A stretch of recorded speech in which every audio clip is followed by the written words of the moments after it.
मकैबारीको यात्रा हुँदैछ हाम्रो चाहिँ आज। कहाँ जानुभएको आमा? मकैबारी सुकेको मकै टिप्न जाँदै हुनुहुन्छ। कस्तो छ के छ पालङ्गेको बिउ यस्तो छ। कस्तो अनुभव हुँदैछ यहाँ आउँदाखेरि आमालाई? रमाइलो हुँदैछ, भुटानको याद आउँदैछ अलिअलि।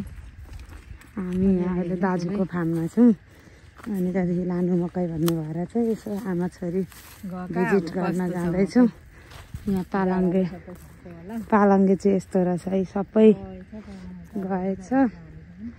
अनि मकैबारी चाहिँ चिसोले गर्दाखेरि सर्लक्कै सबै मकैबारी चाहिँ खासै चाहिँ रहेन। यहाँ बुढी सुकेर खक्राक भइरहेछ। यो चाहिँ अहिले हामी यहाँनिर हिउँ पर्न आँट्यो नि त धन्न। अब हाम्रो चाहिँ अहिले हिउँ पर्नेतिर छैन र बाँचेका छौँ।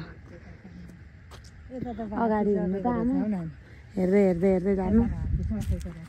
हामी नै कति उरास लाग्दो ठाउँ नि आमा। ओ डाँडा डाँडा यो पछि यता हेर्नु नि मकै। यो मकै भाँचेको यो मकै उयो भएको देख्दा यस्तो रहेछ यो मकै खासै कलिलामा कलिलामा हिउँ पिच्चिकै दुध आउँदो रहेछ। यो सुकेको मकै भाँच्दा चाहिँ मलाई कहाँको याद आयो नि, शान्तिनगरमा भाँचेको याद आउँछ। पोलेर खाँदा चाहिँ हुने रहेछ है, पोलेर खाँदा पनि नहुने रहेछ। अलिक उँधो जाउँ न हेर्न। अब यो कहिले भ्याएर कहिले काटेर कहिले के गर्ने यस्तो भयो क्या। मकै कलिलो भयो चिसो आइदियो अनि त्यो भएपछि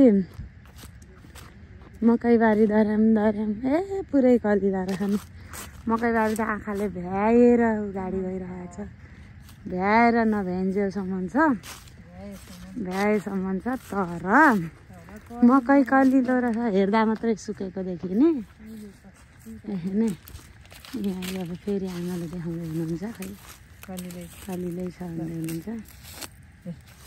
यो त मिठो हुँदैन सातु बनाउनका लागि, नाक पनि पुरै खुम्चाउँदै हुनुहुन्छ। उयो घर चाहिँ कति राम्रो रहेछ नि आमा, ठिकै मात्रै। यो अलिक अगाडि आउनुभयो कस्तो दामी थियो होला नि फल डाँडा। अब तपाईँहरूलाई म एकछिनमा खसी पनि देखाउँछु। वा डल्ले खुर्सानी तर सुकेको। यो ज्यामाराज खुर्सानी रहेछ, कुनै डल्ले खुर्सानी कुनै ठाडे खुर्सानी पुरै सुकेको छ। त्यो त हिउँले मरेको होला नि त।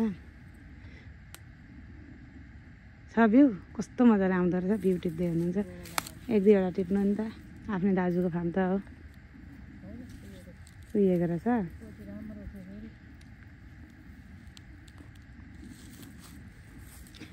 यो चाहिँ आमालाई युट्युबमा हाल्दिनँ, धेरै रहर लागेको छ। अब गर्न गर भन्दै भन्नुहुन्छ हिँड्ने बित्तिकै। अनि त्यही भएर म चाहिँ क्यामेरा तेर्साउने, आमा चाहिँ अनि त्यस्तै छ। खुर्सानीको खेरा यो सबै गयो, खुर्सानी खेरा। ज्यामाराज खुर्सानी रहेछ कि ज्यानमारा, यो चाहिँ ज्यानमारा गइरहेको छ। कस्तो मजाले पुरै यस्तो खेरा गएको छ क्या। धेर भएपछि त्यस्तै नहुनेलाई कति उयो छ, हुनेलाई दुःख छ।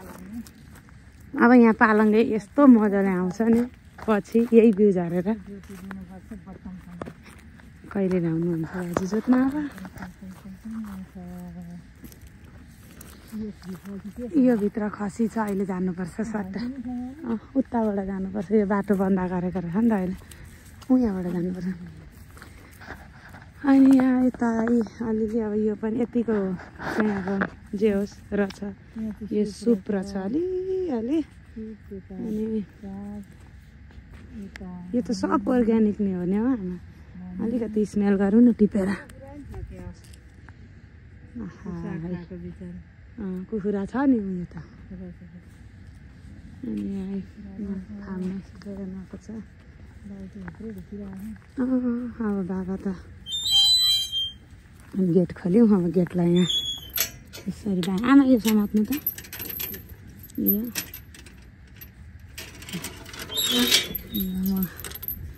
यसरी लगाइदिन्छु अनि त्यहाँदेखि अब हामी अर्को यात्रामा जाउँ उता खसी हेर्न।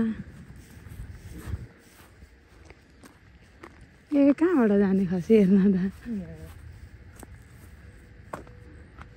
यहाँ चाहिँ बाटो गेट यात्रा खोल्दै गर्नु नि जाँदा भयो। यहाँ खसी यत्तिकै छन्।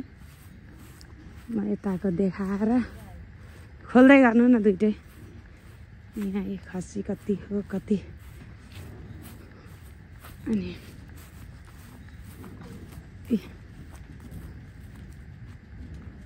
यहाँ खसीको बखान छ लागिरहेको छ। आइज यता आइज हेरेको म यता जान्छु। आमा त्यहाँ पुरै जेलमा जस्तै बसिरहनु भएको छ। खोल्दैन अर्को पनि खोल्नु नि। तर यहाँबाट जाने बाटो चाहिँ कुन हो? पर्दैन म पनि आउनु पर्दैन। लुगाको त कहाँ अड्किन्छ ओह्रालो? यहाँ अड्काउनु नि। यताबाट जाने रहेछ यताबाटतिर होइन नि त। यता चाहिँ साना साना खसिरहेछ र पनि जाउँ न। यस्तो हुँदै हुँदै हुँदै हुँदै दुलै रहेन नि त जाने। दैलोतिर छ मलियाई त्यस्तै छ। नजाउँ ल यहाँ हेरिरहेको छ। जाउँ फर्किनु त खसी फार्मै अस्ति यति साना साना खाना रे यस्तै छ। अब आइयो खसी फार्म होइन यो पनि पहिला खसी नि छ। कुखुरा उता पछाडि होला हौ।